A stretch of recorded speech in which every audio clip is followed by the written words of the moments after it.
ನಾನು ನಿಮ್ಮ ಅನುಷಿದ್ ದೇವರ್ನವದ್ಗಿ ಅನುಷಿದ್ ಪಾಲಿಟಿ ಕ್ಲಾಸಸ್ಗೆ ಸ್ವಾಗತ. ಆತ್ಮೀಯ ವಿದ್ಯಾರ್ಥಿಗಳೇ, ಇಂದಿನ ಸಂಚಿಕೆಯಲ್ಲಿ ನಾವು ಹಿಂದುಳಿದ ವರ್ಗಗಳ ಚಳುವಳಿಯ ಕಾರಣಗಳ ಬಗ್ಗೆ ತಿಳಿದುಕೊಳ್ಳೋಣ. ಯಾವ ಚಳುವಳಿಯ ಕಾರಣಗಳು? ಹಿಂದುಳಿದ ವರ್ಗಗಳ ಚಳುವಳಿಯ ಕಾರಣಗಳ ಬಗ್ಗೆ ತಿಳಿದುಕೊಳ್ಳೋಣ.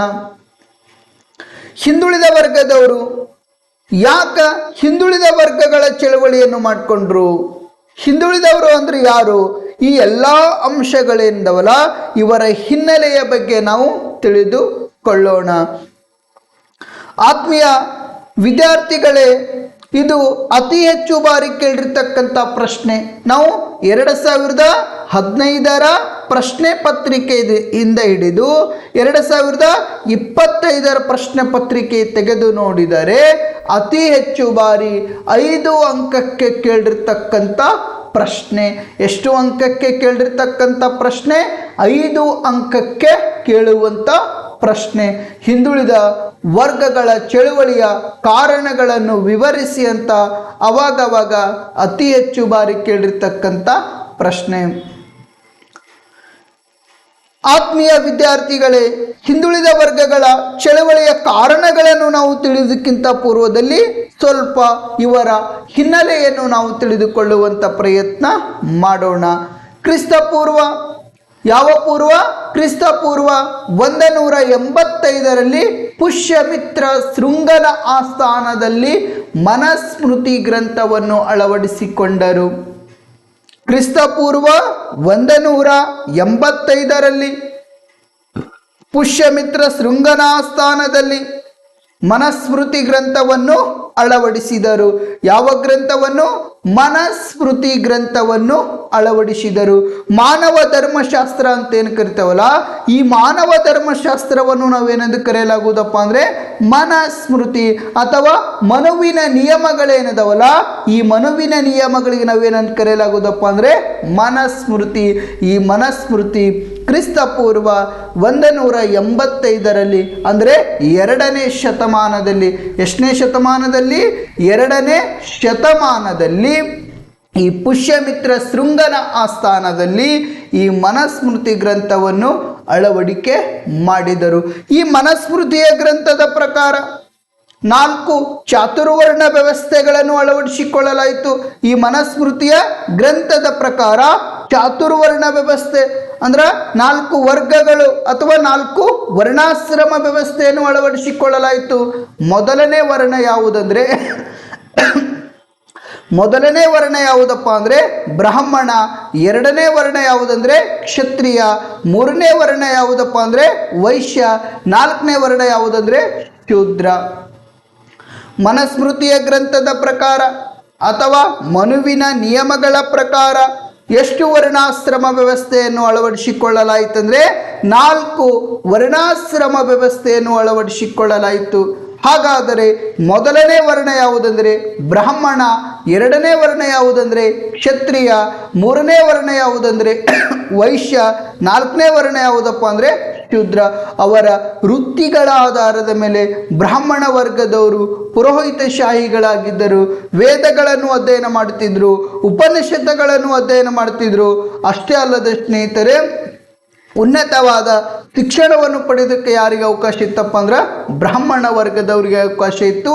ಇನ್ನು ಕ್ಷತ್ರಿಯ ವರ್ಗ ಏನಿತ್ತಲ್ಲ, ಅವರು ಯುದ್ಧವನ್ನು ಮಾಡುವಂಥ ನೈಪುಣ್ಯತೆಯನ್ನು ಹೊಂದಿದ್ದರು. ಇನ್ನು ವೈಶ್ಯ ವರ್ಗ ಏನೈತಲ್ಲ, ವ್ಯಾಪಾರ ವಹಿವಾಟುಗಳಲ್ಲಿ ತೊಡಗಿಸಿಕೊಳ್ತಿದ್ರು. ಇನ್ನು ಶೂದ್ರ ವರ್ಗ ಏನೈತಲ್ಲ, ಈ ಶೂದ್ರ ವರ್ಗ ಬ್ರಾಹ್ಮಣ ವರ್ಗದವರ ಕಾರ್ಯಗಳನ್ನು ಸೇವೆಯನ್ನು ಸಲ್ಲಿಸಿದ್ರು. ಕ್ಷತ್ರಿಯ ಆಗಿರಬಹುದು, ವೈಶ್ಯ ವರ್ಗದವರ ಸೇವೆಯನ್ನು ಸಲ್ಲಿಸುವವರು ಯಾರಪ್ಪ ಅಂದ್ರೆ ಈ ಶೂದ್ರ ವರ್ಗದವರು.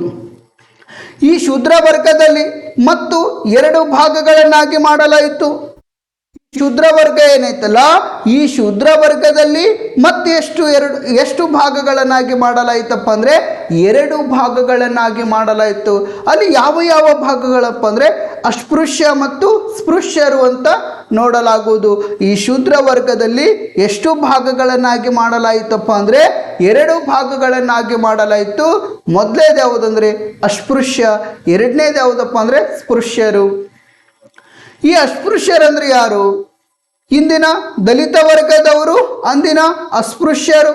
ಇಂದಿನ ದಲಿತ ಸಮುದಾಯ ಏನೈತಲ್ಲ, ಈ ದಲಿತ ಸಮುದಾಯದವರು ಅಂದಿನ ಅಸ್ಪೃಶ್ಯ ಜನಾಂಗದವರು. ಇಂದಿನ ದಲಿತ ಜನಾಂಗದವರು, ಅಂದಿನ ಅಸ್ಪೃಶ್ಯ ಜನಾಂಗದವರು. ಅಂದರೆ ದಲಿತರಂತ ನೋಡುವುದಾದರೆ ಆದಿ ಕರ್ನಾಟಕ ಆಗಿರಬಹುದು, ಆದಿ ದ್ರಾವಿಡ ಆಗಿರಬಹುದು, ಆದಿ ಆಂಧ್ರ ಆಗಿರಬಹುದು, ಆದಿ ಜಾಂಬವ ಆಗಿರಬಹುದು, ಆದಿ ಮಹರ್ ಆಗಿರಬಹುದು, ಇನ್ನು ಎಡಗೈ ಆಗಿರಬಹುದು ಮತ್ತು ಬಲಗೈ ಸಮುದಾಯಗಳೇನಿದಾವಲ್ಲ, ಎಲ್ಲ ಸಮುದಾಯಗಳು ದಲಿತ ವರ್ಗಕ್ಕೆ ಸೇರಿದಂಥ ಸಮುದಾಯಗಳು. ಇನ್ನು ಅಂದಿನ ಸ್ಪೃಶ್ಯ ಜನಾಂಗದವರು, ಇಂದಿನ ಹಿಂದುಳಿದ ವರ್ಗದವರು. ಅಂದಿನ ಅಸ್ಪೃಶ್ಯ ಜನಾಂಗದವರು, ಆದರೆ ಅಂದಿನ ಸ್ಪೃಶ್ಯ ಜನಾಂಗದವರು, ಇಂದಿನ ಹಿಂದುಳಿದ ವರ್ಗದವರು. ಅಂದಿನ ಸ್ಪೃಶ್ಯ ಜನಾಂಗ ಏನೈತಲ್ಲ, ಇಂದಿನ ಹಿಂದುಳಿದ ವರ್ಗದವರು. ಹಿಂದುಳಿದ ವರ್ಗದವರು ಯಾರಪ್ಪ ಅಂದರೆ ಕಮ್ಮಾರ ಆಗಿರಬಹುದು, ಈಡಿಗ ಆಗಿರಬಹುದು, ತಿಗಳ ಆಗಿರಬಹುದು, ಬೆಸ್ತ ಆಗಿರಬಹುದು, ಕುರುಬ ಆಗಿರಬಹುದು, ಕುಂಬಾರ ಆಗಿರಬಹುದು, ಮಡಿವಾಳ ಆಗಿರಬಹುದು.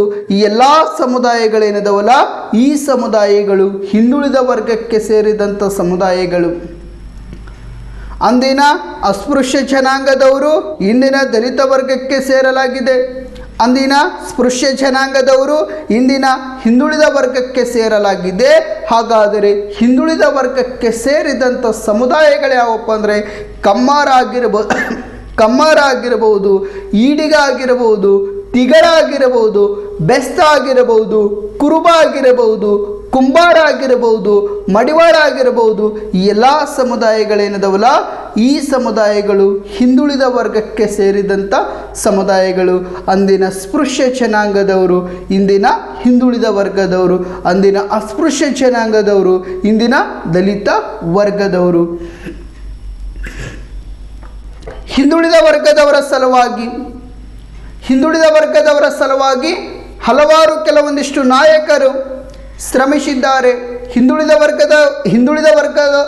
ವರ್ಗದವರ ಸಲುವಾಗಿ ಏನಪ್ಪ ಅಂದರೆ ಹಲವಾರು ನಮ್ಮ ನಾಯಕರು ಕೆಲವೊಂದಿಷ್ಟು ಏನಪ್ಪ ಅಂದರೆ ಅವರ ಒಳಿತಿಗಾಗಿ ಶ್ರಮಿಸಿದ್ದಾರೆ.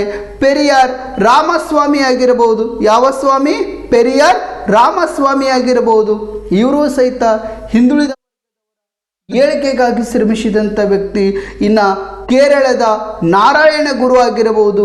ಇವರು ಸಹಿತ ಹಿಂದುಳಿದ ವರ್ಗಗಳ ಏಳಿಗೆಗಾಗಿ ಶ್ರಮಿಸಿದಂಥ ವ್ಯಕ್ತಿ. ಇನ್ನು ನಾಲ್ವಡಿ ಕೃಷ್ಣರಾಜ ಒಡೆಯರು ಸಹಿತ, ಇವರು ಸಹಿತ ಹಿಂದುಳಿದ ವರ್ಗಗಳ ಏಳಿಗೆಗಾಗಿ ಶ್ರಮಿಸಿದಂಥ ವ್ಯಕ್ತಿ. ಇನ್ನು ಡಿ ದೇವರಾಜ ಅರಸು ಅವರು ಸಹಿತ ಹಿಂದುಳಿದ ವರ್ಗಗಳ ಏಳಿಗೆಗಾಗಿ ಶ್ರಮಿಸಿದಂಥ ವ್ಯಕ್ತಿ. ಇನ್ನು ಜ್ಯೋತಿಬಾ ಫುಲೆ ಅವರಾಗಿರಬಹುದು, ನೆಕ್ಸ್ಟ್ ಸಾವಿತ್ರಿಬಾ ಫುಲೆ ಆಗಿರಬಹುದು, ಸಯ್ಯಾಜಿರಾವ್ ಗಾಯಕ್ವಾಡ್ ಆಗಿರಬಹುದು, ನೆಕ್ಸ್ಟ್ ಕೊಲ್ಲಾಪುರಿನ ಸಾಹು ಮಹಾರಾಜ್ ಆಗಿರಬಹುದು. ಈ ಎಲ್ಲ ನಾಯಕರು ಹಿಂದುಳಿದ ವರ್ಗಗಳ ಏಳಿಗೆಗಾಗಿ ಶ್ರಮಿಸಿದಂಥ ನಾಯಕರು. ಇವರನ್ನು ಹಿಂದುಳಿದ ವರ್ಗಗಳ ಹರಿಕಾರ ಎಂದು ಕರೆಯಲಾಗುವುದು. ಸಾಮಾಜಿಕ ನ್ಯಾಯವನ್ನು ಒದಗಿಸಿದಂಥ ಈ ಎಲ್ಲ ನಾಯಕರೇನಿದಾರಲ್ಲ, ಇವರೇನಪ್ಪ ಅಂದ್ರೆ ಹಿಂದುಳಿದ ವರ್ಗದ ಏಳಿಗೆಗಾಗಿ ಶ್ರಮಿಸಿದಂಥ ಶ್ರಮ ಜೀವಿಗಳಂತ ಹೇಳ್ಬೋದು. ಯಾರಪ್ಪ ಅಂದರೆ ಪೆರಿಯಾರ್ ರಾಮಸ್ವಾಮಿ ಆಗಿರಬಹುದು, ಕೇರಳದ ನಾರಾಯಣ ಗುರು ಆಗಿರಬಹುದು, ನಾಲ್ವಡಿ ಕೃಷ್ಣರಾಜ ಒಡೆಯರ್ ಆಗಿರಬಹುದು, ಡಿ ದೇವರಾಜ್ ಅರಸು ಅವರಾಗಿರಬಹುದು, ಜ್ಯೋತಿಬಾ ಫುಲೆ ಅವರಾಗಿರಬಹುದು, ಸಾವಿತ್ರಿಬಾಯಿ ಫುಲೆ ಅವರಾಗಿರಬಹುದು, ಸಯ್ಯಾಜಿರಾವ್ ಗಾಯಕ್ವಾಡ್ ಆಗಿರಬಹುದು ಮತ್ತು ಕೊಲ್ಲಾಪುರಿನ ಸಾಹು ಮಹಾರಾಜ್ ಆಗಿರಬಹುದು. ಈ ಎಲ್ಲ ನಾಯಕರು ಹಿಂದುಳಿದ ವರ್ಗಗಳ ಏಳಿಗೆಗಾಗಿ ಶ್ರಮಿಸಿದಂಥ ಶ್ರಮಜೀವಿಗಳು. ಡಿ ದೇವರಾಜ ಅರಸರು ಅವರು ಹಿಂದುಳಿದ ವರ್ಗದವರ ಹರಿಕಾರ ಎಂದು ಕರೆಯಲಾಗುತ್ತದೆ. ಹಿಂದುಳಿದ ವರ್ಗದವರು ಇವತ್ತು ಸಮಾಜದಲ್ಲಿ ಒಂದು ಉನ್ನತವಾದಂಥ ಸ್ಥಾನಮಾನವನ್ನು ಪಡೆದಿದ್ದೇ ಆದರೆ ಸಮಾಜದೊಳಗ ಉನ್ನತವಾದಂಥ ಸ್ಥಾನಮಾನ ಪಡೆದಿದ್ದೇ ಆದರೆ, ಒಂದು ಉನ್ನತವಾದಂಥ ಶಿಕ್ಷಣವನ್ನು ಪಡೆದಿದ್ದೇ ಆದರೆ ರಾಜಕೀಯ ಒಳಗೆ ಭಾಗವಹಿಸಕತ್ತಾರಪ್ಪ ಅಂದ್ರೆ ಅದಕ್ಕೆ ಮೂಲ ರೂವಾರಿ ಯಾರಪ್ಪ ಅಂದ್ರೆ ನಮ್ಮ ಡಿ ದೇವರಾಜ್ ಅರಸು ಅವರು. 1972ರಲ್ಲಿ ಹಿಂದುಳಿದ ವರ್ಗದವರ ಏಳಿಗೆಗಾಗಿ ಎಲ್ ಜಿ ಹಾವನೂರು ಸಮಿತಿಯನ್ನು ನೇಮಕ ಮಾಡ್ತಾರೆ. ಹಿಂದುಳಿದ ವರ್ಗದವರ ಅಭಿವೃದ್ಧಿಗಾಗಿ, ಹಿಂದುಳಿದ ವರ್ಗದವರ ಕಲ್ಯಾಣಕ್ಕಾಗಿ ಡಿ ದೇವರಾಜ್ ಅರಸು ಅವರು ಏನಿದಾರಲ್ಲ, ನಮ್ಮ ಅರಸು ಅವರು ಎಲ್ ಜಿ ಹಾವನೂರು ಸಮಿತಿಯನ್ನು ನೇಮಕ ಮಾಡ್ತಾರೆ. ಯಾವ ಸಮಿತಿ? ಎಲ್ ಜಿ ಹಾವನೂರು ಸಮಿತಿಯನ್ನು ನೇಮಕ ಮಾಡ್ತಾರೆ. ಅಷ್ಟೇ ಅಲ್ಲದೆ ಸ್ನೇಹಿತರೆ, ಈ ಎಲ್ ಜಿ ಹಾವನೂರು ಸಮಿತಿ ನೇಮಕ ಮಾಡುವುದರ ಮೂಲಕ ಹಿಂದುಳಿದ ವರ್ಗದವರಿಗೆ ಶೈಕ್ಷಣಿಕವಾಗಿ ಅವಕಾಶ ಕಲ್ಪಿಸಿ ಇನ್ನಿತರೆ ಹಲವಾರು ಚಟುವಟಿಕೆಗಳಲ್ಲಿ ಭಾಗವಹಿಸುವುದಕ್ಕೆ ಅವಕಾಶವನ್ನು ಕಲ್ಪಿಸಿಕೊಟ್ಟಿರ್ತಕ್ಕಂಥ ಮಹಾನ್ ನಾಯಕ ಯಾರಪ್ಪ ಅಂದರೆ ನಮ್ಮ ಡಿ ದೇವರಾಜ್ ಅರಸು ಅವರು ಸ್ನೇಹಿತರೆ. ಅಷ್ಟೇ ಅಲ್ಲದೆ ಸ್ನೇಹಿತರೆ, ಇಂದಿರಾ ಗಾಂಧಿಯವರು 20 ಅಂಶಗಳ ಕಾರ್ಯಕ್ರಮಗಳನ್ನು ಜಾರಿಗೆ ತಂದಿದ್ರಲ್ಲ, ಆ ಕಾರ್ಯಕ್ರಮಗಳನ್ನು ಕರ್ನಾಟಕದಲ್ಲಿ ಪರಿಣಾಮಕಾರಿಯಾಗಿ ಜಾರಿಗೆಗೊಳಿಸಿರ್ತಕ್ಕಂಥ ಕೀರ್ತಿ ಯಾರಿಗೆ ಸಲ್ಲುತ್ತದಪ್ಪ ಅಂದ್ರೆ ಡಿ ದೇವರಾಜ್ ಅರಸು ಅವರಿಗೆ ಸಲ್ಲುತ್ತದೆ.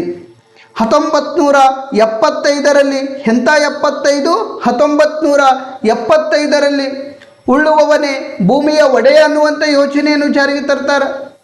ಉಳ್ಳುವವನೇ ಭೂಮಿಯ ಒಡೆಯ ಯೋಜನೆ ಅನ್ನುವಂಥ ಈ ಯೋಜನೆ ಏನೈತಲ್ಲ, ಇದನ್ನು ಕರ್ನಾಟಕದಲ್ಲಿ ಪರಿಣಾಮಕಾರಿಯಾಗಿ ಜಾರಿಗೆಗೊಳಿಸಿದಂಥ ಕೀರ್ತಿ ಯಾರಿಗೆ ಸಲ್ಲುತ್ತದಪ್ಪ ಅಂದ್ರೆ ಡಿ ದೇವರಾಜ್ ಅರಸು ಅವರಿಗೆ. ಹಿಂದುಳಿದ ವರ್ಗದವರಿಗೆ ಬೆನ್ನೆಲುಬು ಆಗಿ, ಹಿಂದುಳಿದ ವರ್ಗದವರ ಏಳಿಗೆಗಾಗಿ ಶ್ರಮಿಸಿದಂಥ ಶ್ರಮಜೀವಿ ಯಾರಪ್ಪ ಅಂದ್ರೆ ಡಿ ದೇವರಾಜ್ ಅರಸು ಅವರು ಸ್ನೇಹಿತರೆ. ಇವತ್ತ ನಾವೇನಾದರೂ ಶಿಕ್ಷಣದಲ್ಲಿ ಇವತ್ತು ಹಾಸ್ಟೆಲ್ ವ್ಯವಸ್ಥೆ ದೊರಕಿದ್ದೇ ಆದರೆ ಅದಕ್ಕೆ ಮೂಲ ಕಾರಣ ಯಾರಪ್ಪ ಅಂದರೆ ಡಿ ದೇವರಾಜ್ ಅರಸರವರು. ಅವರು ತಮ್ಮ ಅಧಿಕಾರಾವಧಿ ಇದ್ದಂಥ ಸಂದರ್ಭದಲ್ಲಿ ಸುಮಾರು 500ಕ್ಕಿಂತ ಹೆಚ್ಚು ಹಾಸ್ಟೆಲ್ಗಳನ್ನು ಹಿಂದುಳಿದ ವರ್ಗದವರಿಗೆ ಕಲ್ಪಿಸಿಕೊಡ್ತಾರೆ. ಅಷ್ಟೇ ಅಲ್ಲದ ಸ್ನೇಹಿತರೆ, ವೃದ್ಧಾಪಿ ವ್ಯಕ್ತಿಗಳಿಗೆ ವೃದ್ಧಾಪಿ ವೇತನವನ್ನು ಕಲ್ಪಿಸಿಕೊಡ್ತಾರೆ. ವೃದ್ಧಾಪಿ ವ್ಯಕ್ತಿಗಳಿಗೆ ಏನಪ್ಪ ಅಂದರೆ ವೃದ್ಧಾಪಿ ವೇತನವನ್ನು ಕಲ್ಪಿಸಿಕೊಡ್ತಾರೆ. ಯಾರಿಗೆ ಸೂರು ಕೊರತೆ ಇರ್ತೈತಲ್ಲ, ಅಂದ್ರೆ ಮನೆಗಳ ಕೊರತೆ ಐತಲ್ಲ, ಅವರಿಗೆ ಮನೆಗಳನ್ನು ಒದಗಿಸಿಕೊಡುವಂಥ ಪ್ರಯತ್ನ ಯಾರು ಮಾಡ್ಯಾರಪ್ಪ ಅಂದ್ರೆ ಇದೇ ಹಿಂದುಳಿದ ವರ್ಗಗಳ ಹರಿಕಾರ ಆಗಿರ್ತಕ್ಕಂಥ ನಮ್ಮ ಅರಸು ಅವರು.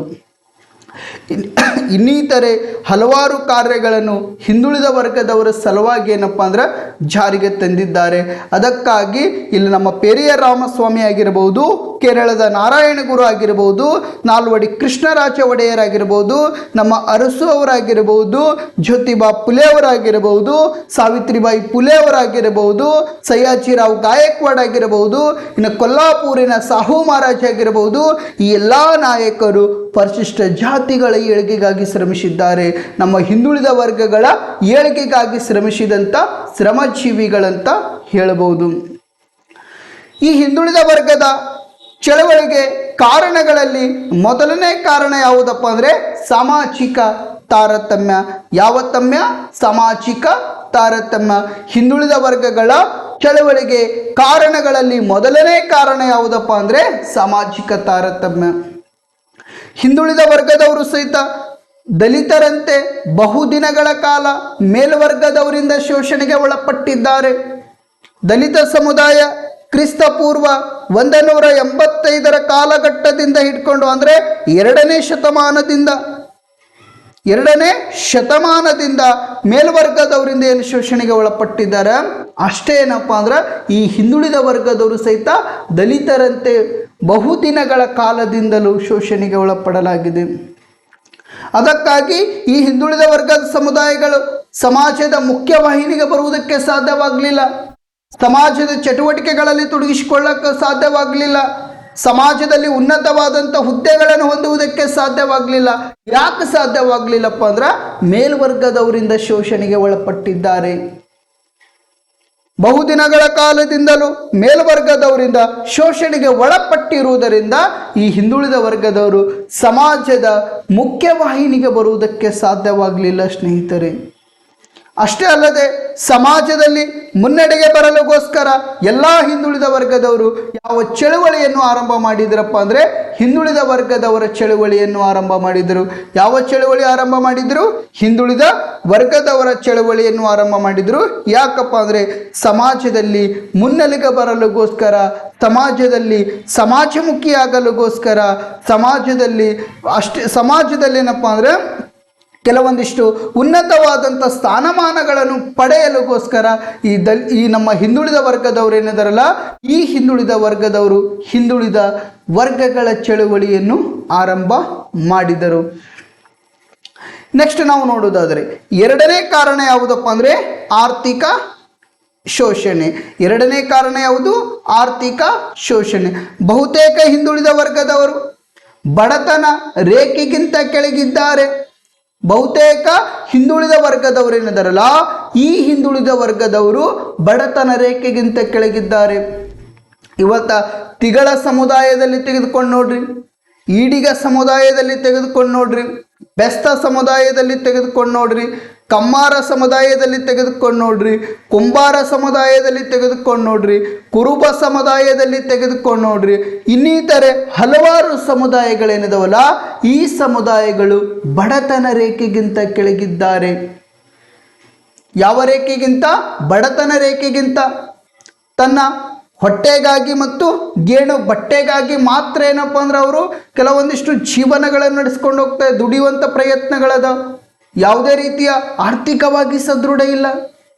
ಯಾಕಪ್ಪ ಅಂದ್ರೆ ಸುಮಾರು 100 ವರ್ಷಗಳಿಂದಲೂ ಸಹಿತ ಮೇಲ್ವರ್ಗದವರಿಂದ ಏನಪ್ಪ ಅಂದ್ರೆ ಶೋಷಣೆಗೆ ಒಳಪಟ್ಟಿದ್ದಾರೆ. ಮೇಲ್ವರ್ಗದವರು ಈ ಹಿಂದುಳಿದ ವರ್ಗದವರಿಗೆ ಕೀಳು ಮಟ್ಟದ ಕೆಲಸಕ್ಕೆ ಸೀಮಿತಗೊಳಿಸುವ, ಯಾವುದೇ ರೀತಿಯ ಉನ್ನತವಾದ ಹುದ್ದೆಗಳಿಗೆ ಅವಕಾಶ ಒದಗಿಸಿಕೊಡ್ತಿರ್ಲಿಲ್ಲ. ಯಾವುದೇ ರೀತಿಯ ಉನ್ನತ ಸ್ಥಾನಮಾನಗಳನ್ನು ಹೊಂದುವುದಕ್ಕೆ ಅವಕಾಶ ಒದಗಿಸಿಕೊಡ್ತಿರ್ಲಿಲ್ಲ. ಕೀಳು ಮಟ್ಟದ ಕೆಲಸಕ್ಕೆ ಮಾತ್ರ ತನ್ನ ಸೇವಕರಂತೆ ಯಾರು ಪರಿಗಣಿಸ್ತಿದ್ರಪ್ಪ ಅಂದ್ರೆ ಈ ಮೇಲ್ಜಾತಿ ಜನರು. ಈ ಹಿಂದುಳಿದ ವರ್ಗದವರು ಮೇಲ್ಜಾತಿಯ ಜನರ ಸೇವಕರಾಗಿ ಕಾರ್ಯವನ್ನು ನಿರ್ವಹಣೆ ಮಾಡ್ತಿದ್ರು, ಸೇವಕರಾಗಿ ತಮ್ಮ ಕಾರ್ಯನಿರ್ವಹಣೆ ಮಾಡ್ತಿದ್ರು. ಒಂದು ಹೊತ್ತಿನ ಊಟಕ್ಕಾಗಿ ಮತ್ತು ಗೇಣು ಬಟ್ಟೆಗಾಗಿ ಏನಪ್ಪ ಅಂದ್ರೆ ಈ ಹಿಂದುಳಿದ ವರ್ಗದವರು ಮೇಲ್ಜಾತಿಯವರ ಮನೆಯಲ್ಲಿ ಸೇವಕರಾಗಿ ಕಾರ್ಯನಿರ್ವಹಣೆ ಮಾಡ್ತಿದ್ರು. ಇವರಿಗೆ ಅತ್ಯಂತ ಕೀಳು ಮಟ್ಟದ ಕೆಲಸಕ್ಕೆ ಸೀಮಿತಗೊಳಿಸುವಂಥ ಪ್ರಯತ್ನಗಳು ಯಾರು ಮಾಡ್ತಿದ್ರಪ್ಪ ಅಂದರೆ ಈ ಮೇಲ್ಜಾತಿ ಜನರು ಮಾಡ್ತಿದ್ರು. ಅದಕ್ಕಾಗಿ ಇವುಗಳಿಂದ ಹೊರಬರಲಿಗೋಸ್ಕರ ಹಿಂದುಳಿದ ವರ್ಗದವರು ಯಾವ ಚಳುವಳಿಯನ್ನು ಆರಂಭ ಮಾಡಿದ್ರಪ್ಪ ಅಂದರೆ ಹಿಂದುಳಿದ ವರ್ಗಗಳ ಚಳುವಳಿಯನ್ನು ಆರಂಭ ಮಾಡಿದರು. ಇನ್ನು ಮೂರನೇದು ಯಾವುದಪ್ಪ ಅಂದರೆ ಶೈಕ್ಷಣಿಕವಾಗಿ ಹಿಂದುಳಿದಿರುವಿಕೆ. ಶೈಕ್ಷಣಿಕವಾಗಿ ಹಿಂದುಳಿದಿರುವಿಕೆ. ಹಿಂದುಳಿದ ವರ್ಗದವರು ಏನಿದಾರಲ್ಲ, ಇವರೇನಪ್ಪ ಅಂದರೆ ಹಲವು ವರ್ಷಗಳಿಂದ ಮೇಲ್ಜಾತಿಯವರಿಂದ ಶೈಕ್ಷಣಿಕವಾಗಿ ಶೋಷಣೆಗೆ ಒಳಗಾಗಿದ್ದಾರೆ. ಆದ್ದರಿಂದ ಇವರು ಶಿಕ್ಷಣ ಸೌಲಭ್ಯದಿಂದ ವಂಚಿತರಾಗಿದ್ದಾರೆ. ಯಾವ ಸಮುದಾಯ ಸಾಮಾಜಿಕವಾಗಿ ಸದೃಢವಾಗಿರುತ್ತದೆಯೋ, ಯಾವ ಸಮುದಾಯ ಆರ್ಥಿಕವಾಗಿ ಸದೃಢವಾಗಿರುತ್ತದೆಯೋ ಆ ಸಮುದಾಯ ರಾಜಕೀಯವಾಗಿ ಸಹಿತ ಸದೃಢವಾಗಿರುತ್ತದೆ, ಶೈಕ್ಷಣಿಕವಾಗಿ ಸಹಿತ ಸದೃಢವಾಗಿರುತ್ತದೆ. ಯಾವ ಸಮುದಾಯ ಸಾಮಾಜಿಕವಾಗಿ ಸದೃಢವಾಗಿರುತ್ತದೆಯೋ, ಯಾವ ಸಮುದಾಯ ಆರ್ಥಿಕವಾಗಿ ಸದೃಢವಾಗಿರುತ್ತದೆಯೋ ಆ ಸಮುದಾಯ ಶೈಕ್ಷಣಿಕವಾಗಿ ಸದೃಢವಾಗಿರುತ್ತದೆ ಮತ್ತು ಶೈಕ್ಷಣಿಕವಾಗಿ ಸಹಿತ ಸದೃಢವಾಗಿರುತ್ತದೆ ಮತ್ತು ರಾಜಕೀಯವಾಗಿ ಸಹಿತ ಸದೃಢವಾಗಿರುತ್ತದೆ. ಒಂದು ವೇಳೆ ಹಿಂದುಳಿದ ವರ್ಗಗಳ ಸಮುದಾಯಗಳು ಬಡತನ ರೇಖೆಗಿಂತ ಕೆಳಗಿದ್ದರೆ ಅಲ್ಲಿ ಆ ಮಗುವಿಗೆ ಉತ್ತಮವಾಗಿರ್ತಕ್ಕಂಥ ಶಿಕ್ಷಣವನ್ನು ಒದಗಿಸಿಕೊಡಕ್ಕೆ ಸಾಧ್ಯವಾಗುವುದಿಲ್ಲ. ಹಿಂದುಳಿದ ವರ್ಗಕ್ಕೆ ಸೇರಿದಂಥ ಮಕ್ಕಳೇನಿದಾರಲ್ಲ ಅವರೇನಪ್ಪ ಅಂದರೆ ಉತ್ತಮವಾಗಿರ್ತಕ್ಕಂಥ ಶಿಕ್ಷಣವನ್ನು ಪಡೆದುಕೊಳ್ಳಕ್ಕೆ ಸಾಧ್ಯವಾಗುವುದಿಲ್ಲ. ಅಷ್ಟೇ ಅಲ್ಲದೆ ಸ್ನೇಹಿತರೆ, ಶಿಕ್ಷಣ ಮೇಲ್ಜಾತಿಯವರಿಗೆ ಮೀಸಲಾಗಿದ್ದು, ಶಿಕ್ಷಣ ಏನಪ್ಪ ಅಂದರೆ ಇದು ಮೇಲ್ಜಾತಿಯವರಿಗೆ ಮೀಸಲಾಗಿದ್ದಂತೆ ಏನಪ್ಪ ಅಂದರೆ ಕೆಲವೊಂದಿಷ್ಟು ಮೇಲ್ವರ್ಗದವರು ಹೇಳಿಕೆಗಳನ್ನು ಕೊಡ್ತಿದ್ರು. ಕೆಳವರ್ಗದ ವ್ಯಕ್ತಿಗಳಿಗೆ ಶಿಕ್ಷಣ ಪಡೆಯುವುದಕ್ಕೆ ಅವಕಾಶ ಮಾಡಿಕೊಡ್ತಿರ್ಲಿಲ್ಲ. ಈ ಶಿಕ್ಷಣ ಅನ್ನುವಂಥ ವ್ಯವಸ್ಥೆ ಮೇಲ್ವರ್ಗದವರಿಗೆ ಮಾತ್ರ ಸಂಬಂಧಪಟ್ಟಿದೆ, ಕೆಳವರ್ಗದವರಿಗೆ ಸಂಬಂಧಪಟ್ಟಿಲ್ಲ ಅಂತ ಹೇಳುವಂಥ ಪ್ರಯತ್ನಗಳನ್ನು ಆಗ್ತಿದ್ದು. ಅದಕ್ಕಾಗಿ ಏನಪ್ಪ ಅಂದ್ರೆ ಈ ಹಿಂದುಳಿದ ವರ್ಗದವರು ತಮ್ಮ ಶಿಕ್ಷಣ ಹಕ್ಕನ್ನು ಪಡೆಯಲುಗೋಸ್ಕರ ಯಾವ ಚಳುವಳಿಯನ್ನು ಆರಂಭ ಮಾಡಿದರಪ್ಪ ಅಂದರೆ ಹಿಂದುಳಿದ ವರ್ಗಗಳ ಚಳುವಳಿಯನ್ನು ಆರಂಭ ಮಾಡಿದರು. ಯಾಕೆ ಹಿಂದುಳಿದ ವರ್ಗದವರು ಶೈಕ್ಷಣಿಕವಾಗಿ ಕೆಳಗಿದ್ದಾರಪ್ಪ ಅಂದ್ರೆ ಬಡತನ ರೇಖೆಗಿಂತ ಕಡಿಮೆ, ಅಂದ್ರೆ ಬಡತನ ರೇಖೆಗಿಂತ ಕಡಿಮೆ ಇರತಕ್ಕಂಥ ಜನರು, ಬಡತನದಿಂದ ಬಳಲುವಂಥ ಜನರು. ಅಷ್ಟೇ ಅಲ್ಲದೆ ಈ ಸಮುದಾಯಗಳು ಯಾವುದೇ ರೀತಿ ಸಾಮಾಜಿಕವಾಗಿ ಸದೃಢವಾಗಿಲ್ಲ, ಆರ್ಥಿಕವಾಗಿ ಸದೃಢವಾಗಿಲ್ಲ. ಅದಕ್ಕಾಗಿ ಅವರು ಉನ್ನತವಾಗಿರ್ತಕ್ಕಂಥ ಶಿಕ್ಷಣವನ್ನು ಪಡೆದುಕೊಳ್ಳಕ್ಕೆ ಸಾಧ್ಯವಾಗಿಲ್ಲ. ಕೆಲವೊಂದಿಷ್ಟು ಮೇಲ್ವರ್ಗದವರು ಅವರನ್ನು ಅವಕಾಶಗಳಿಂದ ವಂಚಿತರಾಗಿಸುವಂಥ ಪ್ರಯತ್ನಗಳನ್ನು ಮಾಡಿದ್ದಾರೆ. ಅದಕ್ಕಾಗಿ ಈ ಹಿಂದುಳಿದ ವರ್ಗಗಳ ಸಮುದಾಯಗಳೇನಿದಾವಲ್ಲ, ಈ ಸಮುದಾಯಗಳು ಶೈಕ್ಷಣಿಕವಾಗಿ ಸದೃಢವಾಗುವುದಕ್ಕೆ ಸಾಧ್ಯವಾಗಿಲ್ಲ.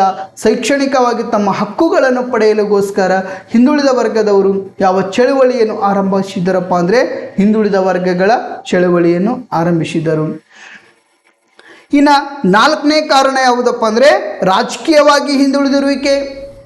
ನಾಲ್ಕನೇ ಕಾರಣ ಯಾವುದು? ರಾಜಕೀಯವಾಗಿ ಹಿಂದುಳಿದಿರುವಿಕೆ. ರಾಜಕೀಯ ಕ್ಷೇತ್ರದಲ್ಲಿ ಕೂಡ ಮೇಲ್ವರ್ಗದವರ ತುಳಿತಕ್ಕೆ ಒಳಗಾಗಿ ಹಿಂದುಳಿದ ವರ್ಗದವರು ರಾಜಕೀಯದಿಂದ ದೂರ ಉಳಿದಿದ್ದಾರೆ. ರಾಜಕೀಯ ಕ್ಷೇತ್ರದಲ್ಲಿ ಕೂಡ ಮೇಲ್ವರ್ಗದವರ ತುಳಿತಕ್ಕೆ ಒಳಗಾಗಿ ಈ ಹಿಂದುಳಿದ ಸಮುದಾಯಗಳೇನಿದವಲ್ಲ, ಈ ಸಮುದಾಯಗಳು ರಾಜಕೀಯದಿಂದ ದೂರ ಉಳಿದಿದ್ದಾರೆ. ರಾಜಕೀಯ ಕ್ಷೇತ್ರಗಳಲ್ಲಿ ಬಹುತೇಕರೇನಪ್ಪ ಅಂದ್ರೆ ಮೇಲ್ವರ್ಗದವರ ವಶದಲ್ಲಿವೆ. ನಮ್ಮ ಉದಾಹರಣೆಯಾಗಿ ನಾವು ತೆಗೆದುಕೊಂಡು ನೋಡಿದರೆ ಕರ್ನಾಟಕದ ವಿಧಾನಸಭಾ ಸದಸ್ಯರ ಸಂಖ್ಯೆ ಎಷ್ಟೈತಿ? 224.